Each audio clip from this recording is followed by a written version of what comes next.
I'm Kassandra Ramsey, and welcome to Sports and Entertainment with the Esquire Coach, where I love to talk about all things sports, entertainment, and the law.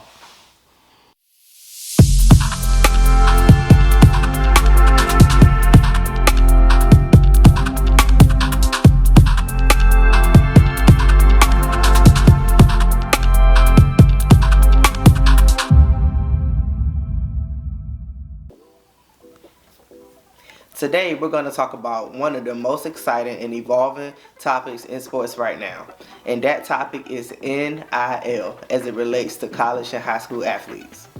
So, what is NIL? NIL refers to name, image, and likeness. At this point, you cannot have a conversation about college athletics without these letters coming up. I'm sure if you're an aspiring college athlete or the parent of an aspiring college athlete that you've seen the stories in the headline. LSU star basketball player and Maryland native Angel Reese inks deal with Reebok, or the University of Colorado's quarterback Shedeur Sanders lands deal with Smoothie King. And I'm sure you think to yourself, how can I, as an aspiring college athlete or the parent of an aspiring college athlete, help my son or daughter land an NIL deal, or at least position themselves to be able to take advantage of these new opportunities? Well, the first step in that is to have a good understanding of what NIL is. So, what is name, image, and likeness, or NIL? Well, on some level, it's exactly what it sounds like. Name refers to a person's name, like Kassandra Ramsey, or image refers to a picture of that person. Well, likeness is a little bit more difficult to understand, but just take a look at this cartoon version of me. Right? It's clear that it's me, but it's not my picture or my name, but when you look at it, you know that it's meant to be me, Kassandra Ramsey. And if you want a more real-world example of what likeness is, let's consider something that happened last year. Last year, there was a song released by Drake and The Weeknd, but it wasn't really by Drake and The Weeknd. A ghostwriter took the vocals of Drake and The Weeknd and created a song without their permission, without the label's permission, or anybody's permission, and they just created this song. And then the song went on to get thousands of views on various streaming platforms like Spotify and YouTube, and then the ghostwriter even went so far as to submit the song for consideration for a Grammy. That's right, someone took the vocals of Drake and The Weeknd, and it made people think that Drake and The Weeknd had made their song. Their vocals attributed to their likeness. And when people heard it, they thought that it was them. And that they thought that it was a song that they intended to collaborate to create. When in fact, Drake and The Weeknd had nothing to do with the creation of that song. They not authorized the creation of that song. And when the person submitted it for a Grammy, the Recording Academy ultimately came out and said that because it was not created by Drake and The Weeknd, and because it did not have Drake and The Weeknd's blessing or the label's blessing, that the song was not eligible for a Grammy consideration. But to put this in the context for you, maybe in the sports world, just think you're this star athlete who's getting a lot of college interest, and a lot of your videos are on YouTube. You know, a lot of your highlight reels are on YouTube, and somebody decides to take your highlight reel off of YouTube and use artificial intelligence to put their face on you and then submit it to college recruiters. You see why that would be a problem. They would essentially be taking your likeness as a player, putting their face on it, and submitting it to college recruiters. Because you have NIL rights, you will have the ability to be able to stop someone from doing that. So, how are NIL rights protected? In order to understand how NIL rights is protected, it is important to understand where NIL rights come from. Name, image, and likeness rights are born out of this other legal concept called the right of publicity. And the right of publicity basically protects or gives people the right to stop someone else from misappropriating or misusing their name, image, and likeness. States vary in how they handle right of publicity rights because there is no federal right of publicity, but some states have a state law governing right of publicity, and some just use common law rights. So how is right of publicity handled in the DMV? DC and Maryland do not have a right of publicity law, so they protect a person's right of publicity or name, image, and likeness rights under common law principles regarding an invasion of privacy. So, like in our example, if someone took their face and put it on your highlight reel, you could protect your NIL rights through common law rights for invasion of privacy in DC and Maryland. Now, Virginia has a statute for the right of publicity, so if you had that issue in Virginia, you would be able to defend your NIL rights using Virginia's right of publicity law. Now that you have a better understanding of what name, image, and likeness is and how you can protect your NIL, I hope that you can see just how important NIL is and how important it can be to you as a college athlete. There's a lot of value that can be attached to a person's NIL, and it can be very lucrative. Let's just consider, we're all sports fans here. Michael Jordan hasn't played in a basketball game in 20 years, but yet every time a retro Jordan drop, it sells out. And some of them even have resale value into the thousands of dollars. So from this, you can see just how you can continue to benefit from your NIL or your brand or your athletic reputation years after your playing days have ended. This is why it was so critical for college athletes to be granted the right to profit from their name, image, and likeness. And it is exactly this, the ability to still make money from your athletic reputation years after you played, that laid the groundwork for college athletes to be able to profit from their NIL with a case that's known as Oband versus the NCAA. Now, Oband is not a NIL case, but it did lay the groundwork for NIL because, one, it was one of the first major college athletics cases since the 1980s. And it made clear that the NCAA's rules on amateurism was a violation of federal antitrust law. So what happened in the case? Former UCLA basketball standout Ed Oband sued the NCAA, EA Sports, and Creative Licensing Company over a video game, college basketball video game that EA Sports used to make. Oband saw his likeness or an avatar of himself in the game playing basketball. Even though the avatar did not have his name, the player was bald-headed like him, left-handed like him, played for the UCLA Bruins team that won the championship the same year that he did. So anyone who knew anything about that team or college athletics from the 90s in UCLA knew that this avatar was meant to be Ed Oband. Ed Oband did not receive a cent for his likeness being used in this game. Meanwhile, the games were being sold for almost $60 a piece, while he received nothing. And after seeing it, he thought that it was wrong, and he sued the NCAA. Even though NIL did not directly come from this case, it laid the groundwork for it, and it is a landmark case in the college athletes' rights movement. While the Oband case did not provide NIL rights, it certainly was a catalyst that led to NIL rights. It was a conversation starter for college athletes' rights advocates to make the case that college athletes should be allowed to profit from their name, image, and likeness. So how did we get here today where college athletes and now even high school athletes can profit from their NIL?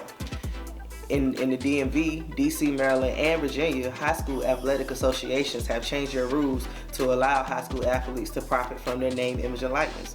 So how did these changes come about?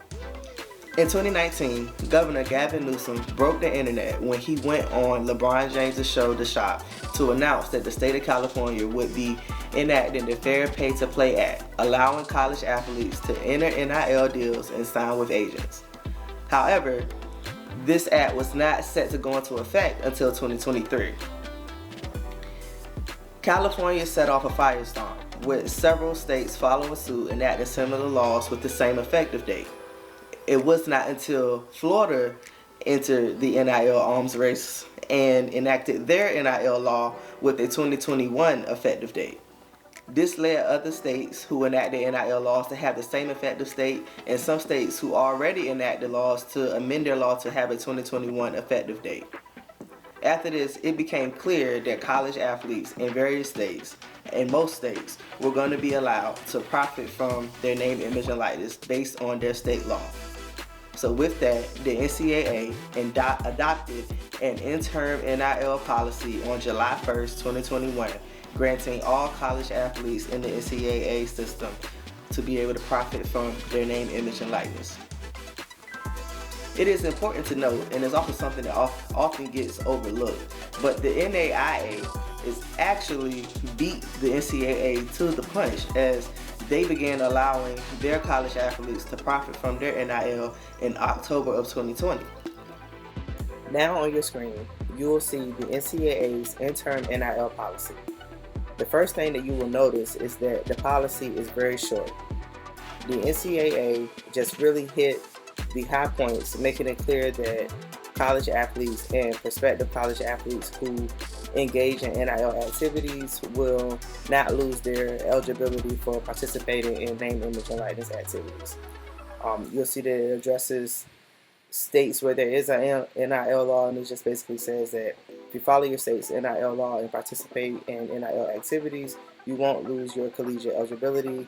In states where there is no NIL law, you will not lose your collegiate eligibility for participating in NIL activities. It also makes clear that college athletes and prospective college athletes can work with an agent or an attorney as long as it is permissible by the state's laws, because most states have a law governing agent activities where it requires agents to register with the state. So if you are working with an agent, you're going to make sure that they are a registered agent with the state. And some state NIL laws also require, if you're working with an attorney, that those attorneys be licensed in the state. And the NIL policy said that NIL activities should be reported that is consistent with the state law or the school's reported requirements. So as you can see here, the policy is pretty short and pretty vague, really. And a lot of that is due to the lawsuits that the NCAA has continued to face over antitrust law. So I believe that they left the policy pretty vague to avoid future litigation regarding this policy. Being that the NCAA's interim NIL policy is rather short and vague, the NCAA does have a question and answer portion seeking to clarify some of the commonly asked questions regarding the NCAA's interim NIL policy. You can see that Q&A here on the screen now. The Q&A just provides some clarity on some of the most commonly asked questions. As you see here, it provides a definition of what a professional service provider is. As you scroll through, you can see that it addresses what type of activities are prohibited under the interim NIL policy. It makes clear that any NIL agreement must have a quid pro quo and that college athletes must be compensated only for the work that they actually perform. It also addresses that NIL compensation cannot be contingent or used as an inducement to have a player attend a certain school or to keep them attending a certain school. And it even addresses the effect that NIL compensation may have on a college athlete's financial aid. And it states that the interim NIL policy does not impact a college athlete's financial aid, and that NIL compensation shall remain excluded from NCAA financial aid limitations. The NCAA has also divided their NIL guidance up by division, which you can see here. They have 3 different links pertaining to each division, one for Division 1, one for Division 2, and one for Division 3, and they break some of the NIL guidance down as it applies to each division. As mentioned earlier, the NAIA, or the National Association of Intercollegiate Athletics, actually beat the NCAA to the punch with allowing their college athletes to profit from their name, image, and likeness. On October 6, 2020, the NAIA passed their legislation to allow college athletes who participate in college athletics under the NAIA to engage in NIL activities. So they really were the first to do it. Here you will see on the screen the NAIA's name, image, and likeness policy. And it's kind of similar to the NCAA's policy in that it makes clear that college athletes and prospective college athletes will not lose their eligibility to participate in collegiate athletics under the NAIA for engaging in name, image, and likeness activities. It makes clear that name, image, and likeness activities cannot be used as an inducement or as pay for play. This was, often overlooked, but it really was a really big deal because it was the first time that a Intercollegiate Athletic Association amended their rules to allow their athletes to benefit from their name, image, and likeness. Next, you will see up on the screen my website, NIL with the Esquire Coach. The goal of this website is to provide your one-stop resource for all things NIL related. Here you will see that I have the links to all of the policies that I spoke about today. Here you see the link to the NCAA's interim policy, and you also see the link to the NAIA's rule change for their name, image, and likeness policy. And I also have other links like related to NIL for high school athletes, where I have a link to all of the athletic associations handbooks where they have amended their rules to allow high school athletes to profit from their name, image, and likeness. I also have links to various school policies as NIL rules were changing. Several colleges and universities created NIL policies to assist their college athletes with navigating these new NIL rules, and the policies seek to make it clear to their college athletes what is required of them regarding NIL for that particular institution. The website also includes links to several school NIL programs. So one thing that happened as NIL was being discussed was schools began to create NIL programs to better assist their athletes with navigating these new NIL opportunities. For example, the Texas Longhorns implemented the Forever Texas program. The program is designed to educate, equip, and empower Longhorn college athletes for success in and beyond college. The program is built on 3 pillars. Those pillars are character and personal development, community service and civic engagement, and career and professional development. The program is meant to assist Texas Longhorn college athletes with name, image, and likeness in building a personal brand and being financially empowered. Other schools enacted similar programs to assist their athletes with building personal brands and getting the most out of their name, image, and likeness opportunity. You may also access the SRI Coach website for the latest and NIL news. By now, I hope you have a better understanding of name, image, and likeness and why it's important to you as a college athlete or an aspiring college athlete. It definitely can help you build a brand and could set yourself up for life after sports. One thing that is certain right now in college athletics is that it is ever evolving and ever changing. Every day there seems like there is a major college athletic sports story. And right now we're going to get into a couple of them that really kind of took the college sports world for a turn at the end of the year. The first one came from NCAA President Charlie Baker. Towards the end of the year, Charlie Baker introduced a new proposal to create a subdivision within Division I college athletics. This subdivision would allow certain schools to opt in or opt out, but in order to become a new member, the school would have to agree to pay $30,000 per year per athlete to be put inside an enhanced educational trust fund for each athlete. And the schools will also be responsible for ensuring that they comply with Title IX by making sure that 50% of the revenue went to women's sports. In creating this new subdivision, they would still remain an umbrella of the NCAA, and the schools would still compete with other Division I schools, but they would still be their own subdivision, and the schools who opt in would have the ability to determine what parameters have to be completed in order for an athlete to receive their money. This was major college sports news, as it for the first time kind of signaled that the NCAA may be finally ready to let go or at least change their bedrock principle of amateurism. Amateurism is the principle that the NCAA holds on to that says that college athletes cannot be paid because they're not professionals and they play for the love of their sport. But now, with this new proposal, it seems that the NCAA may finally be acknowledging the writing on the wall, that things are changing, and it too as an organization being willing to be open to some change as far as college athletes receiving more compensation for their athletic contributions to their school. Another big college sports news story that took place towards the end of the year was a judge in West Virginia entered a temporary restraining order on the NCAA's transfer eligibility rules. So back in 2021, the NCAA changed their transfer rules to allow college athletes to be able to transfer to another school one time and be immediately eligible without having to sit out for a year.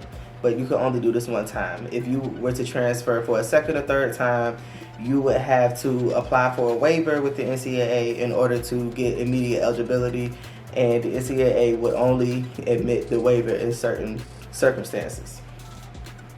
Well, the NCAA had denied a few players waivers, one of them being Raekwon Battle, who had transferred to the University of West Virginia after his coach at his previous institution left, and he was denied his waiver for immediate eligibility. And he was not the only athlete in this position, several others were. So he filed a suit against the NCAA for their transfer rules, and 7 states came together under state of Ohio versus the NCAA to sue the NCAA, alleging that their transfer rules violated federal antitrust law. And I won't get into too much into the weeds of the case here. You can definitely get more information on that if you just follow this link at the bottom to my article on the case. But the judge granted the temporary restraining order to allow the players to be able to play in the games temporarily while the issue of whether or not the rules violated federal antitrust law was being worked out. This was major because in order for to be granted a temporary restraining order, the judge has to believe that the plaintiff will have success on their claim. So this means that this judge believes that there is some merit to the argument that's being made that the NCAA's transfer rules violate federal antitrust law. So after this happened, the NCAA came out and said that they would not be enforcing the transfer rules, so it made schools and players feel comfortable playing. This was like on Wednesday, so the players had games that night. They went on ahead and played their games.